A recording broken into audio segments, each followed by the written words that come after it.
In Brooklyn, even silence has its secrets. A vanished maestro, a forgotten melody, and a truth hidden not in sound, but in the spaces between. When a case begins with music no one dares to play and ends with silence too heavy to ignore, you know something deeper is at stake. Reputation, revenge, maybe even redemption. Before we begin, I'd love to know where in the world you're tuning in from and what time it is for you right now. Let me know in the comments. Settle in, because this mystery begins now. The phone rang at 9:42 a.m., which is about as welcome in Wolfe's house as a clarinet in a monastery. I had just committed to a second sip of coffee when I reached for the receiver. "Goodwin here." The voice was female, steady, refined, and as dry as a New England snowfall. "I need to speak to Mr. Wolfe, today." I gave her the opening courtesy. Name and subject? She gave me neither. "I can't say over the phone." I settled back into my chair. "Well then, I regret to inform you the man upstairs doesn't play guessing games before breakfast. If it's a medical emergency, call a doctor. If it's legal, call a lawyer.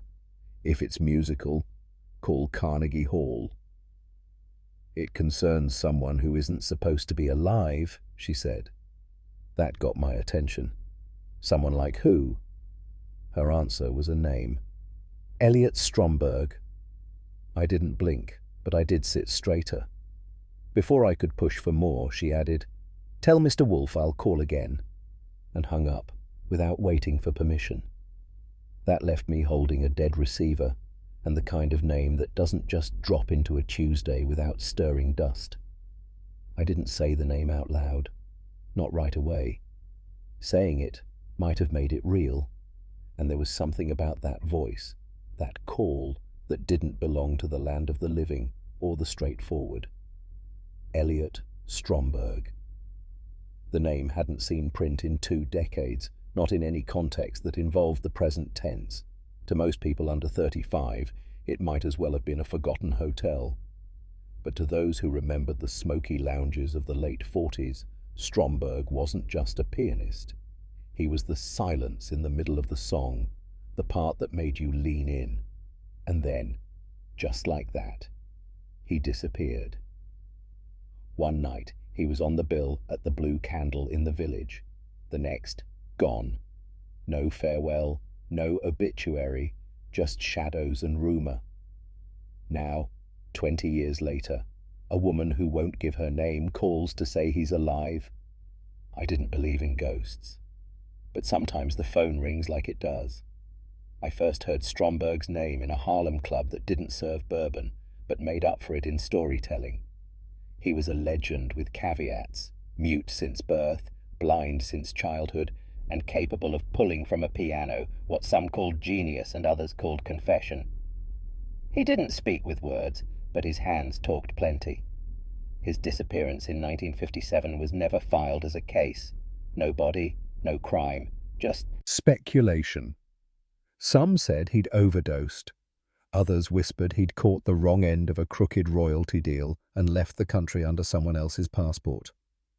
There were always stories about Cuba or Paris or the Hudson, but nothing concrete. What made it worse, what made it myth, was that Stromberg didn't belong to any one truth. He played like a man who'd already said everything he needed, and maybe he had. Still, if someone was calling now, 2 decades later, and dropping his name like it came with postage, then either someone was playing games with sheet music, or Elliot Stromberg had come back from the quiet. The address she finally gave when she called back was in Cobble Hill, Brooklyn. Not Wolfe's idea of a civilized borough, but I've learned that trouble has no respect for borough lines. The brownstone was the kind of place ivy clings to like an accusation. She opened the door herself. Late 30s, pale eyes, steady hands.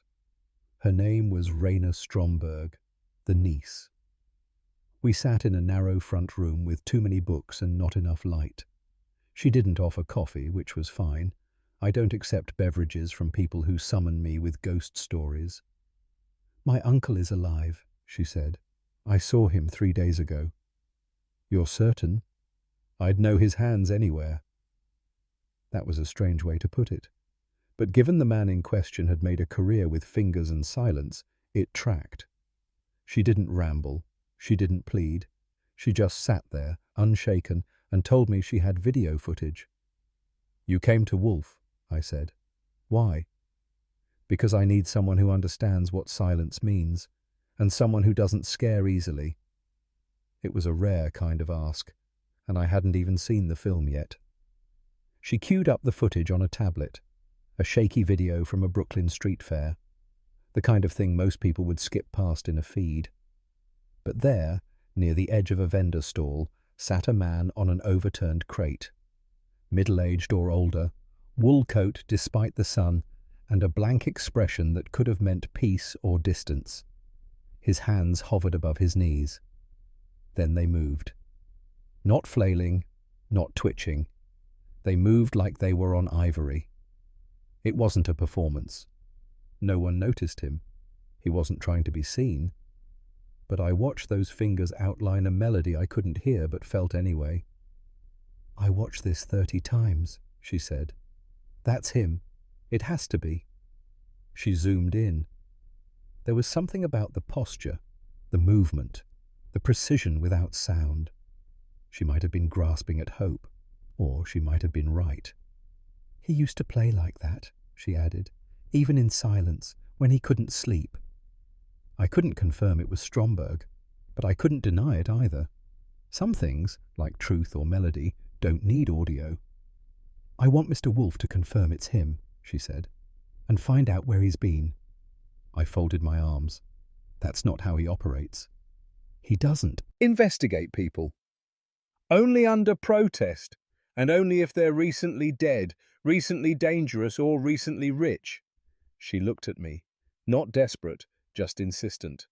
"He vanished in 1957. If that man is him, then someone lied for years." That gave me pause, I admit. Wolfe does have a professional allergy to falsehood. Still. "You're not giving him much," I said. "A video, a memory, no address, no retainer." "I can pay." "That's not the point. Wolfe doesn't care about payment unless he's offended."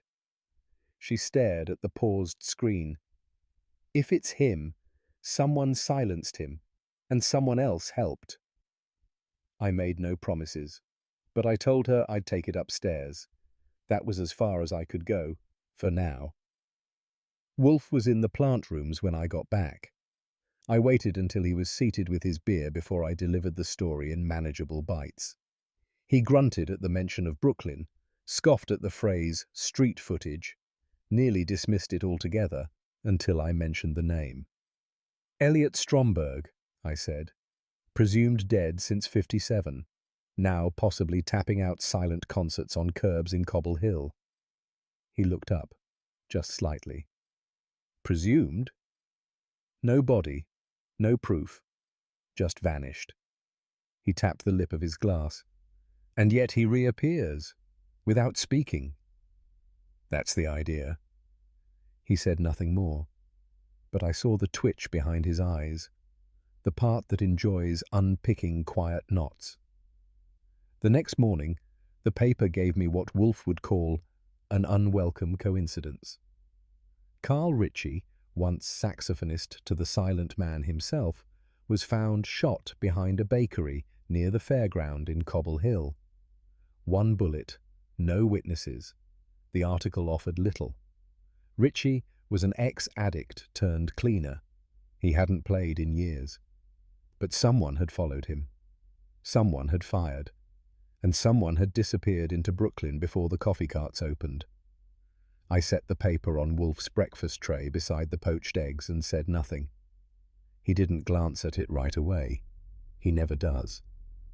But as I left the room, I saw his eyes flick to the column, and I thought, silence has its own kind of rhythm. But this was a new note. The first sharp one. The morning edition brought more than the crossword. Buried on page 6, past the editorials and above the want ads, was a 3-paragraph column with a photograph that stopped my toast mid-bite.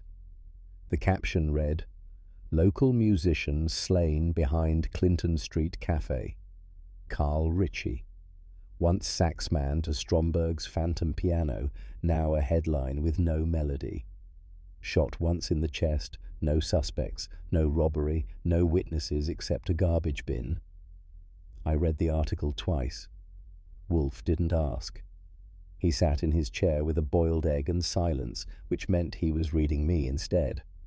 "I suppose," he said finally, "we are to believe it's coincidence that a man reappears after 20 years and someone who once shared his stage dies in an alley." "Kramer won't believe it," I said. "Kramer doesn't believe in anything but evidence. That is both his virtue and his cage." He picked up his spoon again. The case, whether he would admit it or not, had already entered the room, and it would not be leaving quietly. When Inspector Kramer makes an appearance before noon, he brings 2 things, a half-chewed cigar and the storm front of official displeasure.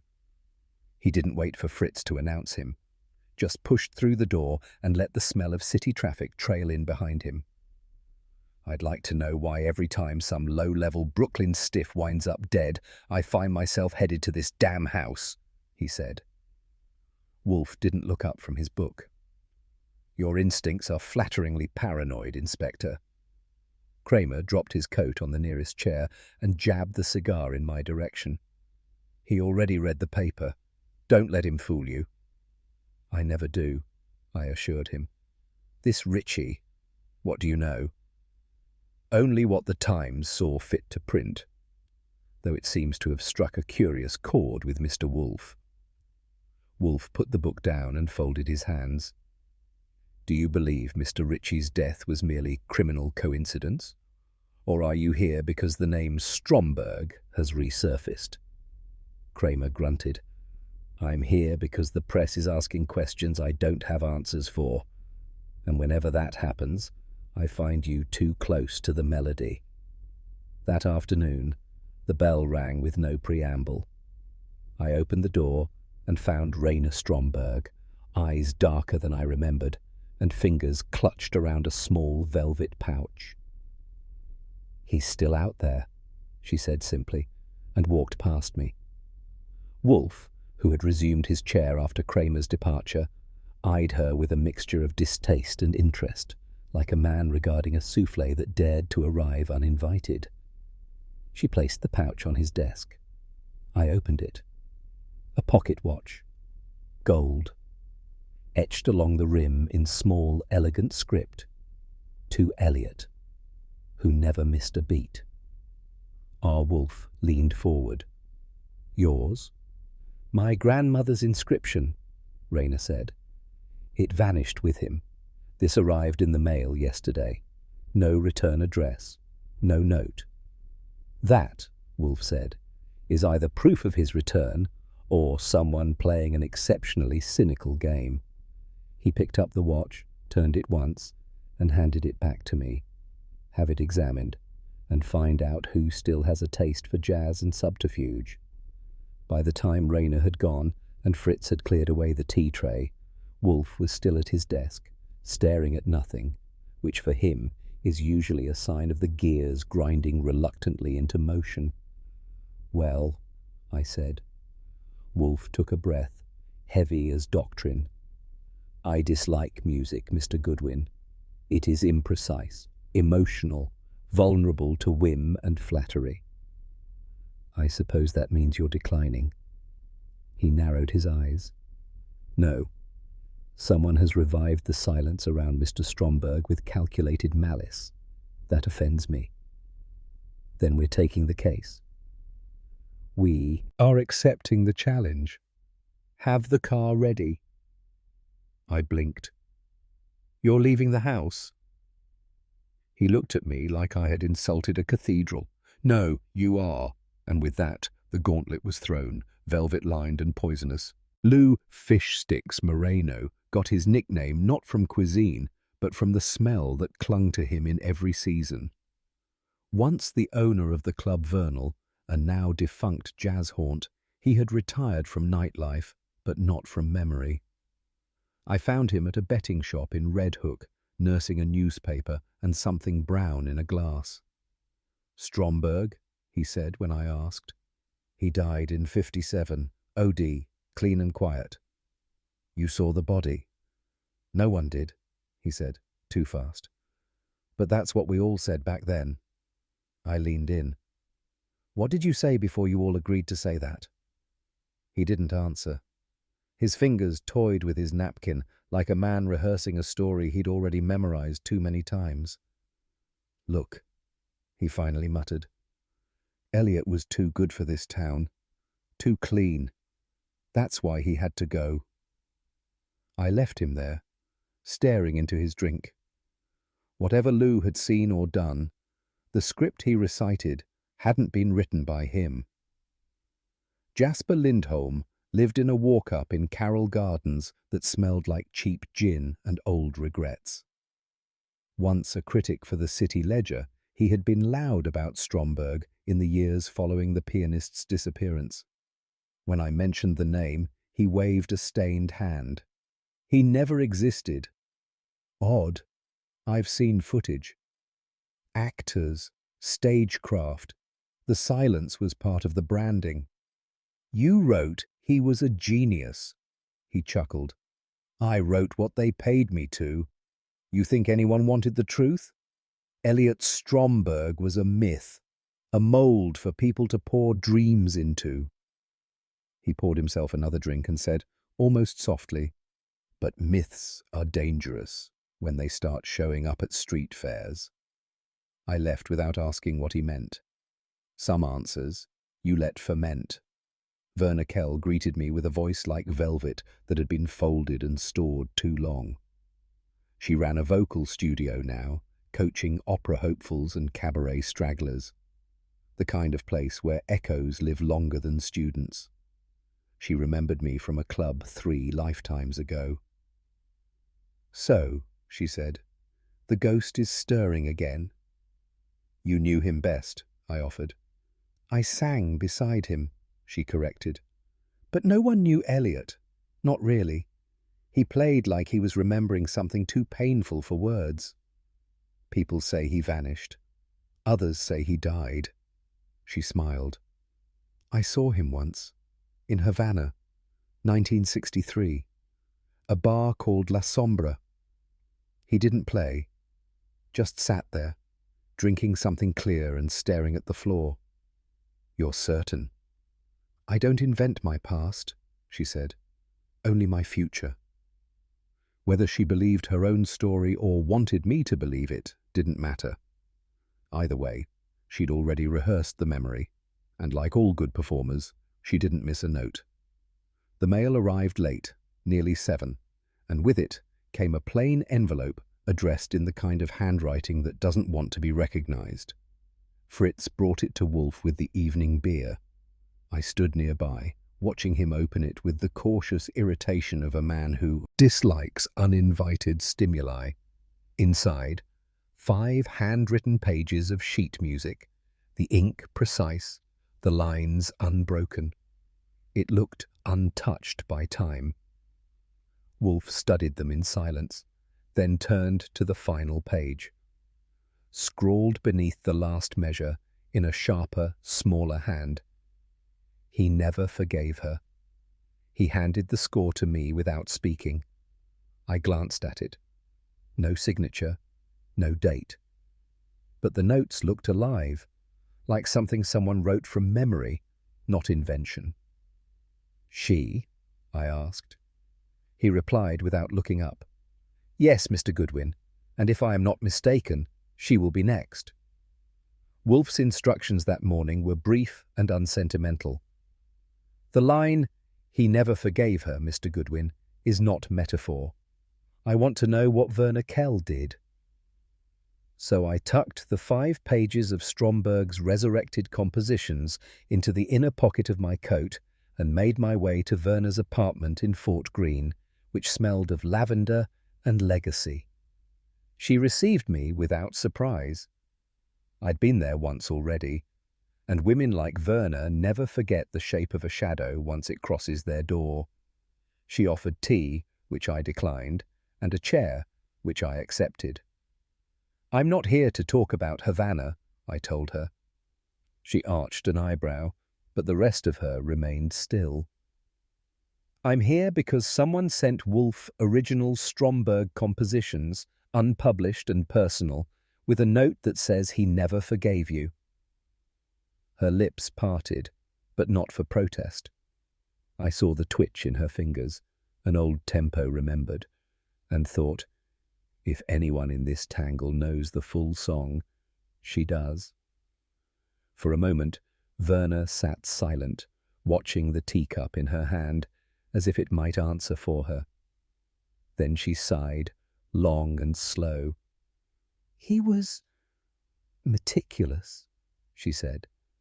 "Every note mattered, every rest, every hesitation. I admired that, but it also made him intolerable." I stayed still. She wasn't talking to me. Not exactly. She was letting something out that had waited too long for the right ear. We wrote together. Quietly, of course. No one knew. It wouldn't have been accepted. A blind mute and his singer writing as equals. And he gave me a melody, she said. A nocturne. Said it wasn't ready. I took it anyway. Sold it to a producer under my name. Just one time. I thought he wouldn't know. He knew. Of course he did. He played it back to me, perfectly, without a word, and walked out. She looked at me then, eyes glassy, voice flat. He never spoke to me again, and I never wrote another note worth listening to. If that wasn't a confession, it was close enough to echo. Raina met me later that afternoon at a diner near Atlantic Avenue, where the coffee was criminal and the sugar came in shakers older than either of us. She didn't wait for pleasantries. "You went to see Werner." I did. "She told you?" "Enough." Raina stirred her cup once, as if winding herself into tempo. "They were engaged, briefly. My mother hated it, said Werner was all voice and ambition." Was she? Werner was his echo. He wrote what she breathed, but somewhere along the way she decided to breathe for herself. And when he left, Raina looked away. Something died in both of them, just not the same thing. I didn't ask more. The tune was already playing in my head. Love, betrayal, a silent man who spoke only in chords, and someone who had stopped listening. I went back to Brooklyn that evening, specifically Prospect Park, where music lives in the cracks and the benches tell more stories than the newspapers. The violinist was playing Bach with a bow too frayed for precision and too loved for replacement. When I asked about the man from the street video, his answer came with a nod and a string squeal. "Mr. E," he said, "pops up like smoke, fingers a tune, then disappears." "Where to?" "Underground, tunnels, places no one checks anymore." "He speak?" "Not a word, never has. But you watch his hands, you'll hear something." I offered him a few bills. He declined them with a shrug. "Not many people notice, Mr. E, but those who do, don't forget." I thanked him and walked away slowly, the bough scratching behind me like a whisper I wasn't meant to hear. Mr. E. Stromberg had returned with the same silence he left with. Only now, the city was humming with consequences. The Church of St. Agnes on Carroll Street kept a soup line in its basement and a memory in its walls. I asked the volunteer, middle-aged, thick glasses, name tag said Ed, if he'd seen a man matching Mr. E.'s description. He didn't hesitate. 3 weeks ago, he said. Showed up quiet, wouldn't eat, just sat at the edge of the folding chairs. Say anything? Didn't have to. He started tapping. Light, rhythmic, just his fingers on the table. At first I thought it was nerves. Then I listened. And? It was Chopin. Which piece? Ballade in G minor. I'd know it anywhere. He wasn't playing, just remembering. Then he cried. No noise, just tears, and left before the coffee cooled. No one had seen him since. He had the saddest face I've ever seen, Ed added, like he'd been listening to a song only he could hear, and it was ending. Wolfe was in the office, behind his desk, and surrounded by the scent of orchids and superiority. I gave him the rundown. Werner's regret, Rainer's history, the violinist's ghost, and the church's memory of Chopin. He said nothing until the beer was 3/4 gone. Then, with a flick of the fingers that in his world equaled a drum roll, he said, "You will invite them here." Who? Moreno, Lindholm, Kell. 3 suspects. 1 murdered pianist. He glanced at me. Not murdered. Not yet. But someone is conducting this symphony, Mr. Goodwin, and it is not Stromberg. I folded my notebook. And what exactly are we doing? We are going to play them the music. I don't read music. They do, he said. That's the point. There was something in his voice, not excitement certainly, but a dark pleasure. He had sniffed the pattern beneath the melody, and someone, soon, was going to hit the wrong note. The call came at 9:34 p.m. It wasn't Kramer. It was the local precinct. Werner Kell had been found in her apartment, seated neatly at her piano bench, a half-full teacup beside her. No signs of struggle, no signs of entry, no signs of life. I arrived before the coroner, and what I saw stayed with me longer than I'd care to admit. Werner looked peaceful, too peaceful, as if death had crept up behind her and whispered something she already expected. Back at the brownstone, I told Wolfe what I could. He didn't interrupt. When I mentioned the tea, he exhaled once, deep, annoyed. She had agreed to come, he said. Tomorrow. Now she's off the list. She is the list, he replied. Then, after a pause, the music is missing, Goodwin. What music? The score she never returned. The diary in notation. If it's gone, someone didn't just kill her. They erased something Stromberg left behind. I said nothing. There was no point.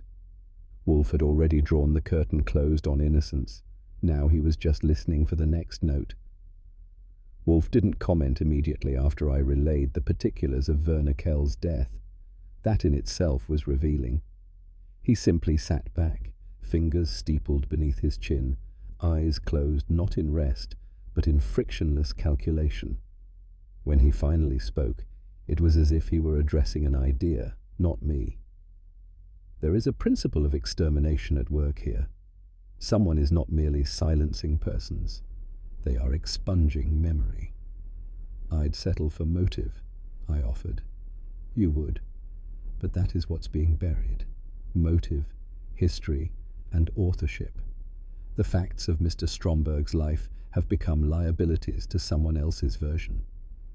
I didn't argue. The woman was dead. The music was missing. And someone out there had decided the past was worth killing for. He opened his eyes, met mine briefly, and said with a chill, "The act is not random. It is composition. Each death is a rest in the score," which, I'll admit, struck me as one of his better lines. Inspector Kramer arrived the next day, and I knew from the moment his foot hit the marble that the calm of the brownstone was about to suffer. He didn't waste time on greetings. "You're holding something," he said, jabbing a manila folder in Wolfe's direction, "and I'm not leaving until I get it." Wolfe raised a brow, but not his bulk. "Mr. Goodwin holds my notes. You're welcome to inspect the contents of his mind, if you think it will yield. Kramer ignored me. Werner Kell is dead, and you're once again knee-deep in musicians who wind up shot, poisoned, or missing. Wolfe nodded. We are all victims of taste, Inspector. Some prefer Bach, others bullets. I want the music you were sent, the score. No. That's simple. No inflection, no offer to negotiate. Kramer glowered. You obstruct one more thing, and I'll take the house apart. Wolfe sighed. Then do so with instruments finer than your warrant, Inspector. Fritz brought tea just as Kramer turned for the door. It was perfect timing, though I doubt the inspector appreciated the harmony. Raina arrived unannounced. She looked like she hadn't slept, and if her coat had been any heavier, it would have sunk her posture completely. He wrote a diary, she said, after declining Fritz's offer of tea. In music, not words. Wolfe frowned. Explain. Elliot kept notebooks, melodic phrases, annotated with strange notations only he understood. Keys to people, moments, memories. He told me once that silence was safer in music. You've seen these? Wolfe asked. When I was 16. Then they disappeared. I think Werner had them. She confirmed that? I asked. She said, he left me something too. That's all. I assumed it was the diary. Wolfe's fingers moved across the air as if drawing staff lines only he could see. A personal lexicon of trauma, preserved in notation. Raina nodded. If someone knew what was in those pages, they would burn them, Wolfe finished. And perhaps burn her, I added. Wolfe didn't contradict me. That, too, was telling. Horst Menville arrived precisely on time, wearing a bow tie that seemed chosen for its power to repel conversation. He had once written a book called The Architecture of Absence, Silence in 20th Century Composition, which should tell you everything about his temperament. Wolfe greeted him with a nod. You know Stromberg's work? I know Stromberg's myth, Menville corrected, setting down his satchel with exaggerated delicacy. What I would not give to see something authentic. Wolfe gestured to the score we had received, the same 5 sheets, still pristine. Menville unrolled them as if unveiling an ancient scripture. The cadence is correct, he murmured. This phrasing, yes. And these, he pointed to notations in the margins, odd groupings, slashes, even what looked like reversed initials. This, he said, is code. Wolfe nodded. Decode it. Menville looked up, eyes alive for the first time. It will take a few hours, possibly days. Then begin. Menville sat, pipe twitching at the corner of his mouth, ready to unlock whatever secret Stromberg had buried between the bars. By evening, Menville had spread himself across Wolfe's office like a professor staging a takeover. He leaned over the score with all the fervour of a scholar in a state of rediscovery. It's there, he said at last, tapping the third movement. Hidden in interval shifts, here and here. It spells dates. Dates? I asked. He nodded. 1947, Havana. 1953, Leon. 1956, Jersey City. Each accompanied by a set of initials, VK, JL, LM. I wrote them down without comment. What's this one? I asked, pointing to a strange, half-diminished triad annotated with a line and a question mark. Menville shrugged. Unknown, but it repeats 5 times, always at the end of the measure. Wolfe folded his hands. Mr. Stromberg composed not only music, but memory. A ledger of betrayal, perhaps. Or a record of threats, I added. Menville looked up. This wasn't a diary. It was a confession and an accusation. The silence that followed didn't need decoding. Lindholm had made a brief name for himself as a critic in the 50s, then vanished from print like a man who'd said too much. But the microfilm archives at the public library still had his fingerprints, and it didn't take long to find the smear. The Phantom Pianist lies behind the silence, byline Jasper Lindholm, published 6 weeks before Stromberg's disappearance.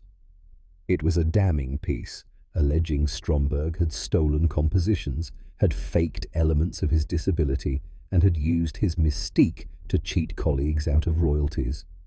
But the kicker came in small print at the bottom of the editorial page, contributed anonymously by a source close to the performance community. A librarian friend owed me a favor and confirmed it. The original submission had been ghost-written. Lindholm was just the name on the curtain. I didn't yet know who had pulled the strings, but I knew who'd stood in the spotlight and sung the tune. It was close to midnight when the phone rang. I was at my desk, pretending to file notes. The voice on the other end was shaky, raspy, and wrapped in sweat. "It's Lou," he said. "Moreno, fish sticks, remember?" "Barely," I said. "What do you want?" "To say I didn't talk. I didn't tell nobody." "Tell them what?" "That I knew where he was, Stromberg, that I saw him. Once." "When?" 5 years ago. By the docks. He was wrong. Like a dream trying to remember itself. He saw me, but he didn't speak. Just nodded and disappeared. "And you told no one?" "I promised him." He'd had enough taken from him. But now someone's digging up everything. He paused. I heard a car engine in the background, idling. "I saw something, Archie. I saw who gave the article to Jasper. It wasn't his words. He couldn't even spell cadence." "Who, then?" But Lou was unraveling fast. "Tell Wolfe I kept the silence, but someone's changing the tune." The line went dead. I stood there with the receiver still to my ear, listening to the static, and wondering how many verses were left before the chorus came for us all. When Wolfe retreats without a syllable, it's not peace, it's prelude. After Moreno's cryptic midnight call and the unraveling chorus of dead musicians, Wolfe wordlessly excused himself from breakfast and climbed to the orchid rooms. Now, for most people, silence means inactivity. With Wolfe, silence means activity under strict botanical camouflage. He disappears into the humid bloom of 3,000 orchids not to tend, but to think. And when Nero Wolfe thinks, the world trembles, slowly, methodically, but inevitably. I spent the better part of the morning dusting things that didn't need dusting and resisting the urge to follow him. You don't knock on Wolfe's thoughts unless you're tired of living or fond of lectures. So I waited, knowing that when he emerged, it wouldn't be with an opinion, it would be with a verdict. At precisely 12:47, the orchid room door creaked open, and Wolfe descended with the gravity of a man who had played chess with silence and won. His colour was paler than usual, no doubt a result of mental exertion, not moral reflection. He settled into his chair, steepled his fingers, and said, "We are no longer idle, Mr. Goodwin. The fugue must end." I put down the folder. "Meaning?" "Find the man, the one from the footage, the one called Mr. E. Find him and bring him here." I raised an eyebrow. "You want me to go ghost hunting through Brooklyn tunnels and I can't come back empty-handed?" "You may come back, but not into this house." "That's emphatic." "It's necessary. Someone is eliminating the witnesses to a forgotten truth. Mr. Stromberg is not a cipher. He is the key." And just like that, I had a marching order from a man who never marches. It took me 2 days, 5 shelters, 3 churches, and 1 priest who insisted I should be asking about salvation, not saxophonists. I spoke to soup line volunteers, harmonica players, and one elderly man who insisted he was Louis Armstrong's cousin, twice removed, both legally and emotionally. Most hadn't seen Mr. E, those who had spoke of him like a weather pattern, something that passed through and was never quite visible. A shadow at the edge of a melody. Eventually, under the Smith 9th subway overpass, past a rusted gate and into what smelled like the municipal afterlife, I found him. Sitting on an overturned bucket, coat too heavy for the weather, eyes forward. He didn't flinch as I approached. He didn't beg, didn't bolt. He merely lifted his fingers, placed them over the air, and began to move them, not randomly, not idly, deliberately. He was playing something silent, something memorized. I didn't speak. I didn't need to. He had waited long enough. He didn't acknowledge me in any way that would satisfy polite company. No nod, no blink, no theatrical gasp of recognition. But the moment I sat beside him, he began to tap. Not on a drum, not on a piano, but on the rotting edge of the wooden bench beneath him. I listened. It wasn't rhythm. It was pattern. Long short, short short. Pause. I know Morse code the way most men know how to fold socks, clumsily but sufficiently. I pulled a notepad from my coat and started jotting. The taps were clear, slow enough for comprehension. He wanted to be understood. The message, as it unfolded, was more than communication. It was confession. I stayed silent the entire time, letting him finish. Then he folded his hands, closed his eyes, and waited. No voice, no name, just a message in fingers. He hadn't vanished because he forgot the world. He vanished because the world had said too much. Back at the brownstone, I handed Wolfe my transcription. He took it like it was an overdue library book and read it once, lips moving silently. She told them I stole. She kept the rest. I vanished to protect her, but they never stopped. He read it again, slower. It is not a plea, he said finally. It is a ledger, grievance and guilt in equal measure. Who's the she? I asked, already knowing. He didn't dignify the question. Wolfe closed his eyes, letting the statement settle into the room like smoke. He fled not out of fear, but fidelity. But the world does not forgive silence. It invents over it. I didn't ask what he intended to do next. The answer was already vibrating in the floorboards. Raina arrived the next morning, uncertain in her step, but firm in her purpose. I brought her into the office where Wolfe sat in full presence, and the man we'd brought in, Mr. E, the ghost of a ghost, stood by the window. She saw him and stopped breathing, not from shock, but something deeper. Recognition that didn't need proof. It's him, she said. He didn't nod. He didn't need to. He hasn't aged, she whispered.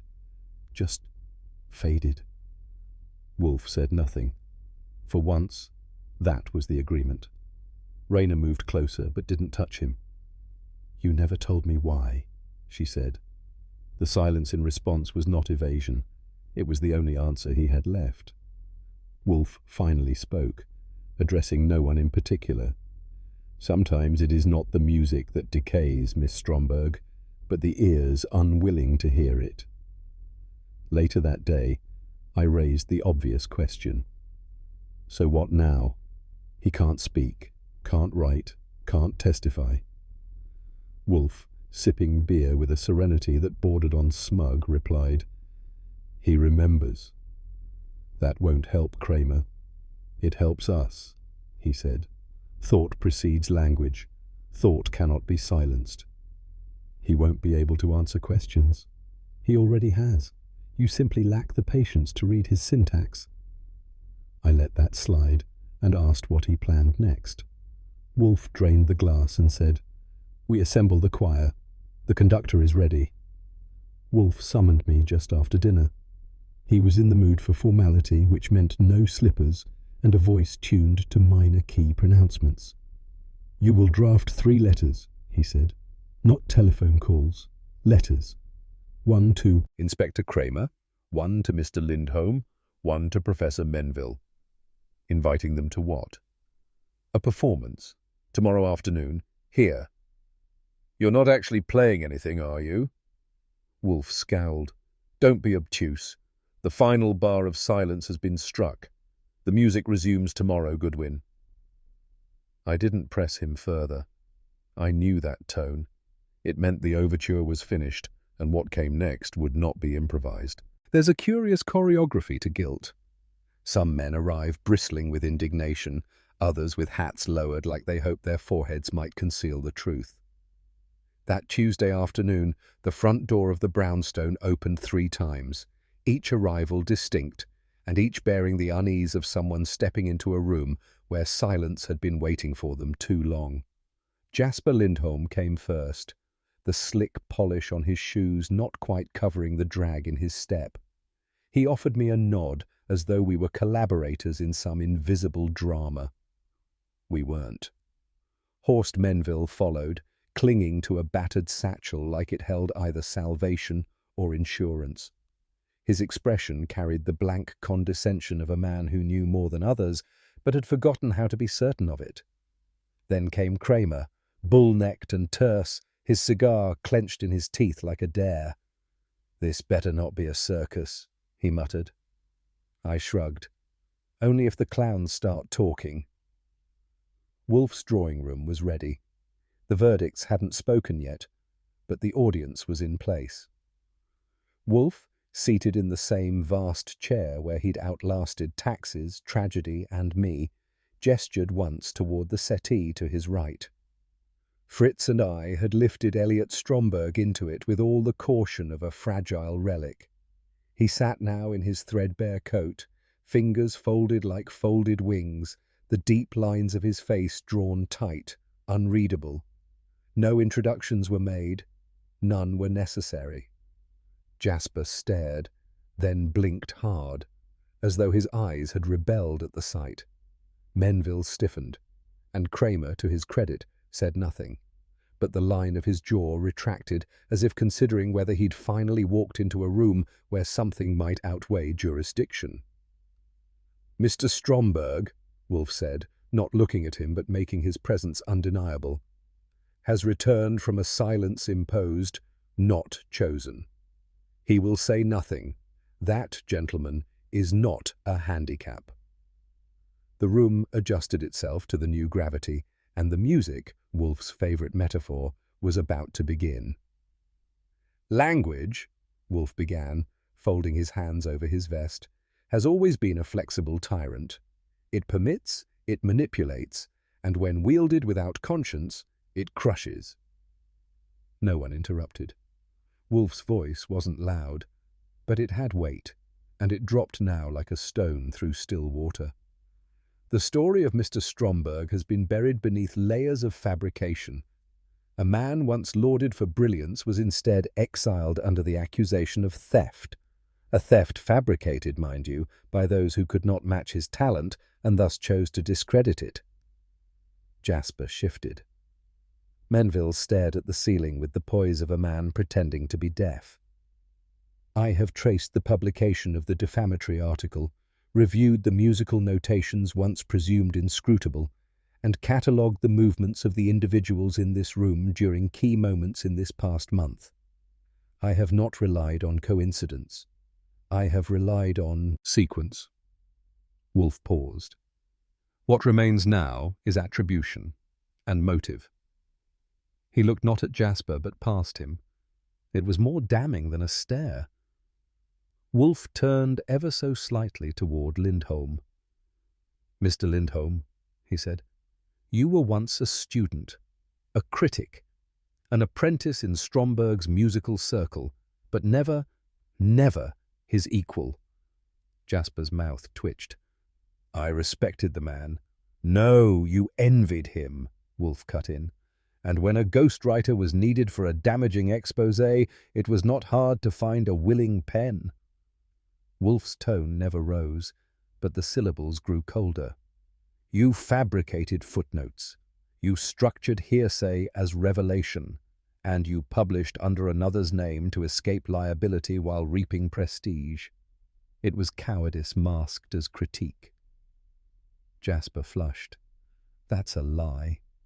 It is truth reconstructed from typewritten drafts, marginalia in your own hand, and your very public defense of an article you supposedly never wrote. Wolfe reached for his beer, but did not sip. More damningly, you aligned with those who stood to gain from Stromberg's fall, not intellectually, financially. The silence was deeper now, less the absence of noise than the presence of reckoning. Miss Verner's name, Wolfe said, deserves neither embellishment nor erasure. Her actions are sufficient. Jasper stiffened. She defended herself. She defended an illusion, Wolfe snapped. One she helped construct. Verner knew Stromberg was innocent. She feared his return not because of danger, but because of disclosure. He leaned back. Years ago, Stromberg was hospitalized after a near-fatal poisoning. It was deemed accidental. It was not. Verner, believing him gone for good, built a life atop silence. But silence is not the same as absolution. Menville murmured, She told me he'd run off mad. She lied, Wolfe said, and when recent events signaled the return of truth, she tried again. This time, no one defended her. Miss Verner, Wolfe concluded, did not kill from hatred.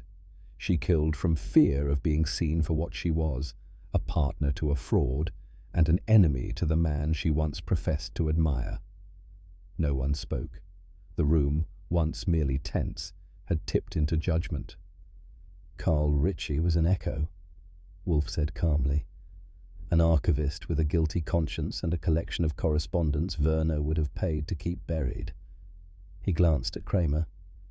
You remember him? The man who slipped on silence. Kramer grunted. Jasper feared exposure. The old scandal, buried but never dead, was stirring. Verner, unsteady. Rayner's inquiries had rekindled unwanted scrutiny, and Stromberg's possible survival threatened to burn through their fabrication entirely. Wolfe steepled his fingers. The decision to kill Carl Ritchie was not spontaneous. It was strategy. The same applied to Verner. Jasper inhaled sharply, but Wolfe ignored him. The method, a poisoned tea packet, was not elegant, but it was consistent. One method, 2 victims, 1 finger on the scales. You're assuming a lot, Jasper said, voice thin. No, Wolfe said. I am measuring consistency. You would do well to understand the distinction. I watched Jasper's spine tense, the way a cat's back curves before it knows it's been seen. Wolfe turned to Fritz, who entered silently, a small envelope in hand. Inside was a clear plastic sheet, and on it the impression of a thumb, sharp, precise, undeniable.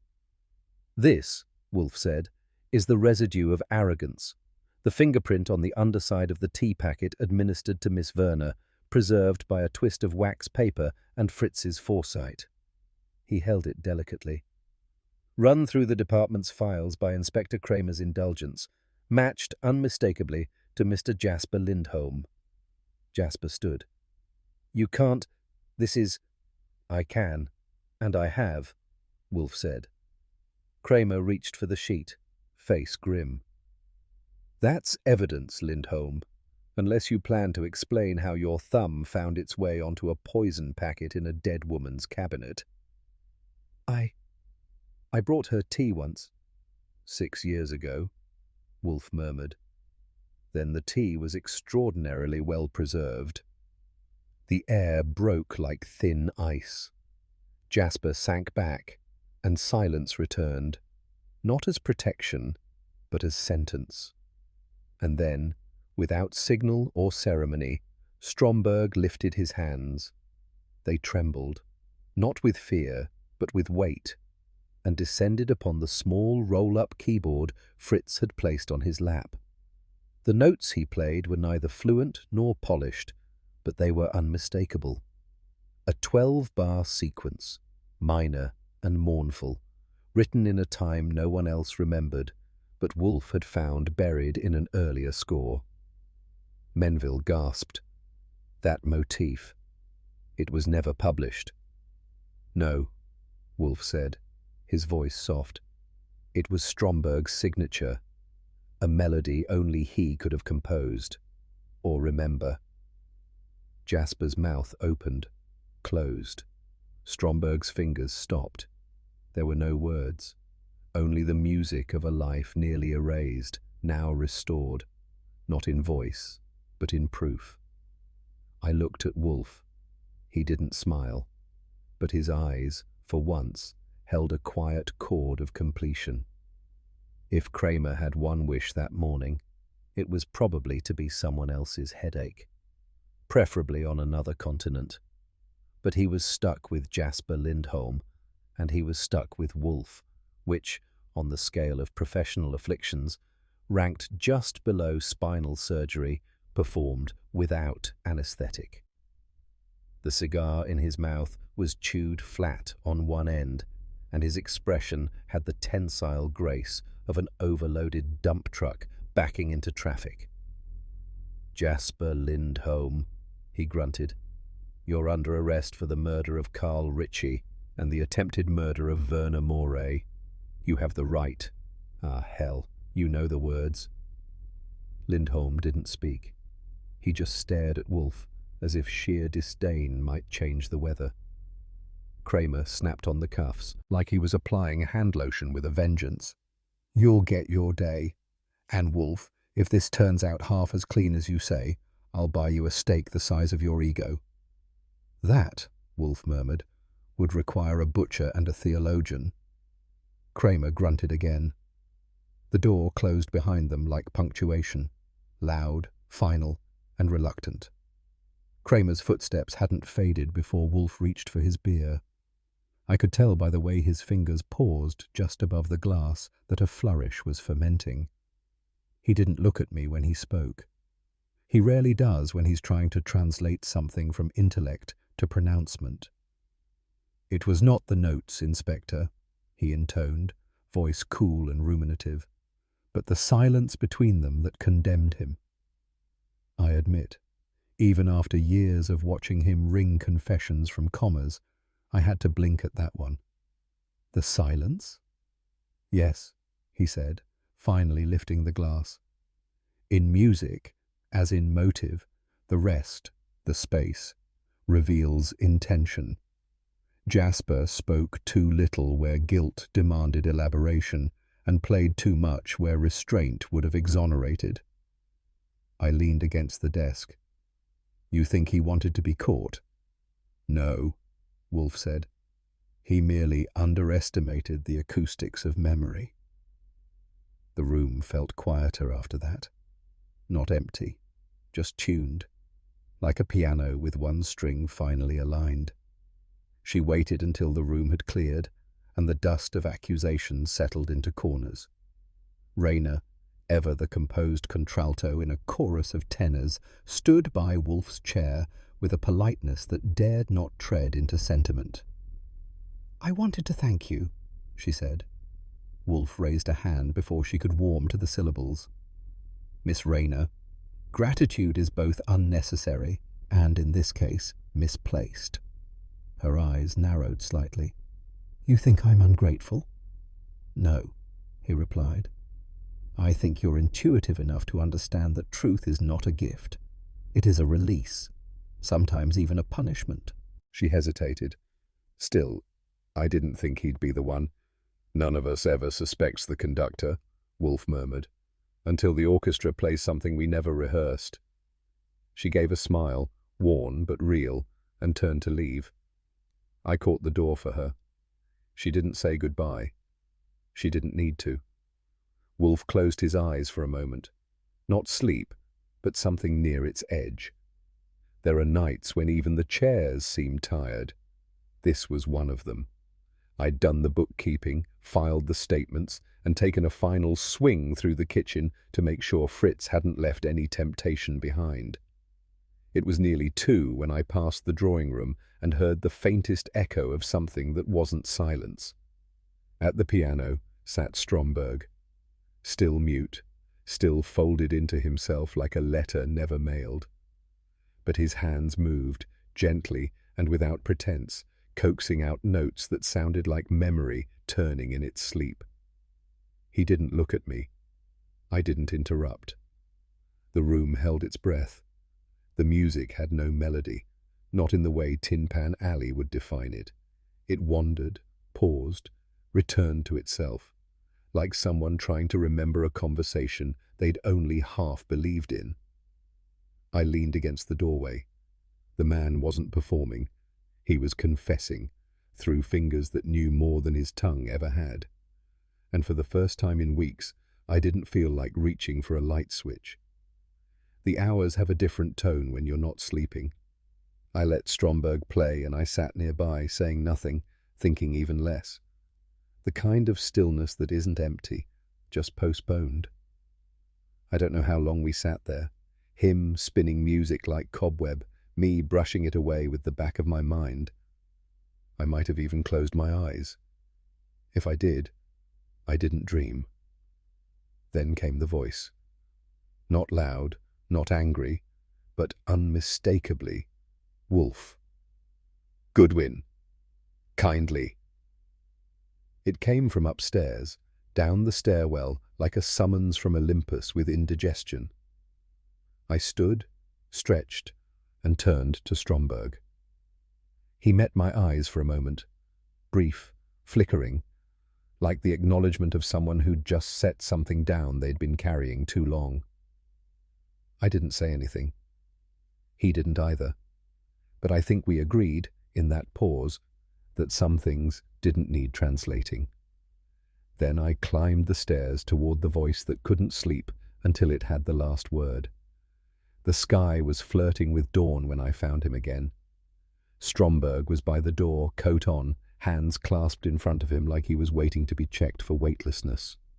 His eyes, hollow but calm, met mine with something close to peace, or maybe just resignation wrapped in soft tissue. He didn't speak. Of course not. But he handed me a folded page, paper thick and cream-colored, aged by careful storage rather than neglect. I opened it. Music. A handwritten page. No words, no titles, just notes. Black marks on 5 lines, as precise and unyielding as footprints across snow. I glanced at him. He gave the smallest nod a man could give without tipping over. "You want Wolfe to have this?" Another nod. I didn't ask what it was. I didn't need to. It wasn't proof. It wasn't confession. It was closure, as much as a man like Stromberg would ever offer. He turned and left. The front door clicked shut with the dignity of someone choosing, finally, to exit on his own terms. Back in the office, Wolfe was already in his chair, a fresh bottle of beer in reach, and the look of someone prepared to tolerate the morning only with fermentation. I handed him the sheet. No fanfare, just paper to palm. He took it, unfolded it, and studied the page like it might attempt conversation if left unguarded. "This is his?" he asked. I nodded. "Gave it to me without words, which I guess tracks." Wolfe examined it for a long moment, fingers steady, gaze narrowing like a lens pulling focus. Then he spoke, quietly, almost gently. He's said all he needed. That was it. No speech, no theory, no elliptical metaphors about redemption or consequence. Just the verdict of a man who understood that some truths weren't solved. They were offered. He set the page aside, reached for his beer, and took a long sip. Outside, the light was climbing over the rooftops with the lazy authority of a city still undecided about its sins. Inside, Wolfe exhaled, one of those small, almost imperceptible sighs that meant he'd shelved the matter in whatever vast filing system his conscience used. I didn't press him. Some closures come with brass bands, others, just a nod and a silence not meant to be broken. Wolfe, as is his wont, disappeared into the orchid rooms with the air of a man retreating from war, not victory. The door clicked behind him like punctuation, final, round, and self-satisfied. I remained in my chair. The leather warmed to the shape of a man who'd spent the better part of 2 days acting as usher, bailiff, and emotional sponge.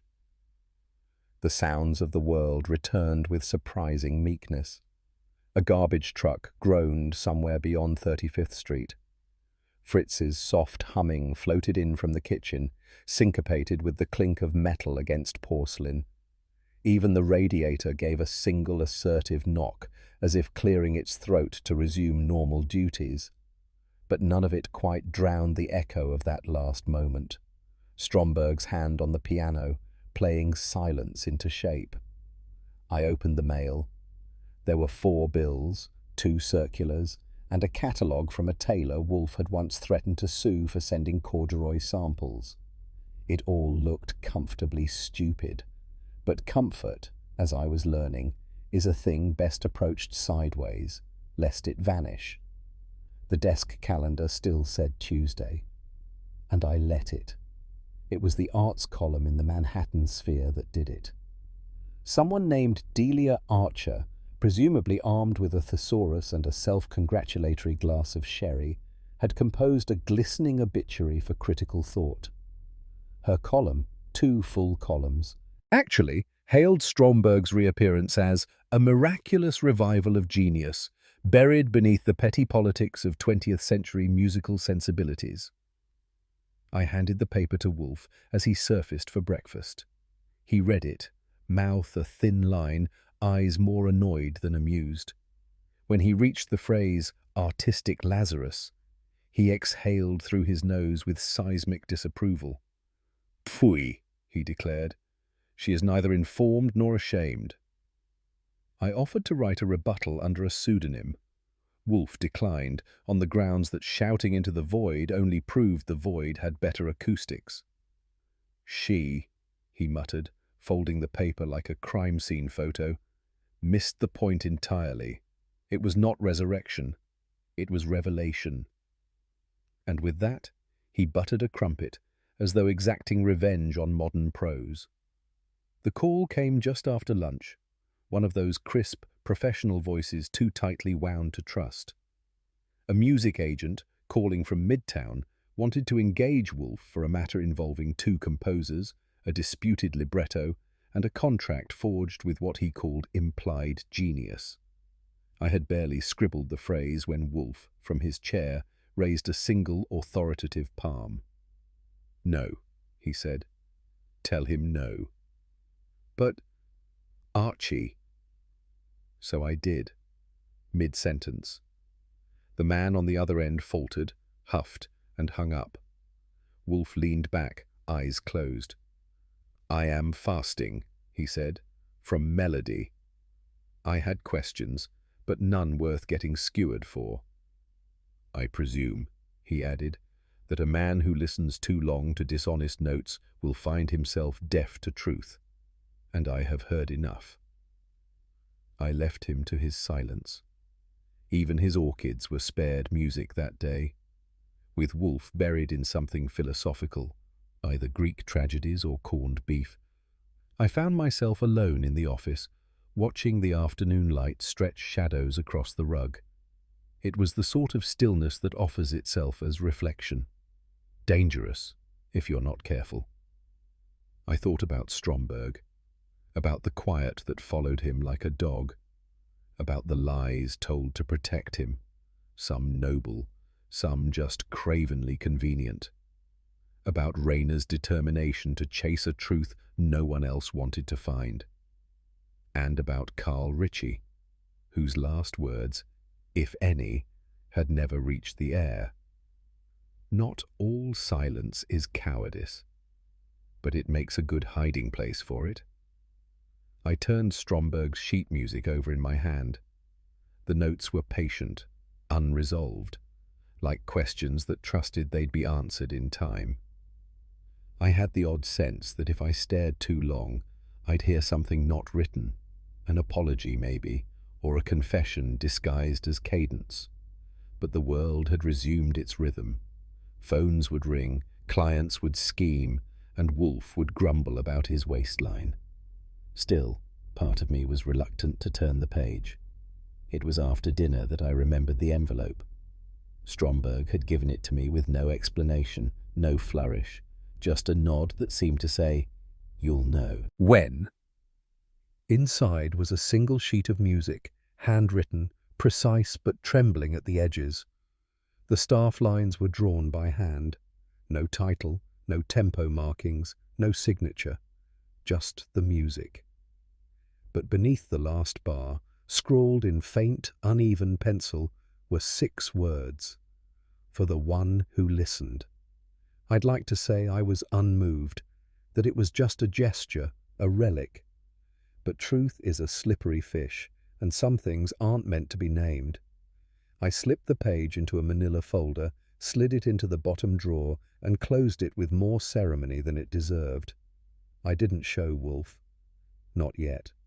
Some silences are best preserved, like rare wines or old grievances. And this one, from a man who had been buried in more than shadows, deserved to rest in the dark a little longer. Still, I left the drawer unlocked. Wolfe rang for beer. I brought it. There was nothing ceremonial about it, no toast, no philosophical epilogue. He accepted the bottle, opened it with a flick of his thumb, and drank. I waited, leaned against the doorframe, half expecting a summation. Instead, he stared out the window, where dusk had started gathering its corners. The orchids, trimmed that morning, stood silent and smug behind the glass. "That will be all, Archie." I nodded. "Sure." The door closed behind me with the usual sigh. There were no headlines, no medals, no clever turn of phrase. The case had ended, not with applause or epiphany, but with the quiet satisfaction of a knot correctly untied. In this line of work, you learn to respect silence, not the kind that hides, but the kind that follows when everything true has been said. And sometimes that's all the justice anyone gets. I've always believed that silence tells you more about a man than words do. Words are armor. Silence is skin. Elliot Stromberg had spent a decade beneath that silence, not merely mute, but erased, written out of the world by ambition, cowardice, and the kind of well-meaning lies that ruin people. And yet, somehow, he had played his way back into the story, not to reclaim fame, not to punish, just to be heard. Wolfe, in his massive, immovable way, had peeled back the layers without breaking them. He hadn't forced a confession, he'd allowed a truth to breathe, to gather shape. That's not justice in the courtroom sense, it's something messier, more humane. Rayner got her answer. Stromberg got a chair by the piano, and the rest of us, Wolfe, me, Kramer, the city beyond the brownstone, we got a small, unmarketable truth. But it was worth something, because not every silence is a lie, but every truth waits, patient, stubborn, occasionally off-key, for someone willing to hear it. The world resumed. The phone rang, and somewhere a melody played itself out, alone, but not unheard. Some cases don't end with confrontation or confessions in the dark. Some end with a quiet page of music, passed from one hand to another, saying everything that words cannot. In the echo Stromberg left behind, we found not guilt or heroism, but something harder to name. Sacrifice, shaped like silence. Was Wolfe right to let the music speak instead of demanding every answer aloud? Or do you think some truths should never be left unspoken? Let me know your thoughts in the comments. And if you enjoyed the mystery, be sure to like the video, share it with someone who loves detective stories, and subscribe for more. Not every case ends with applause, but the truth, once found, always echoes.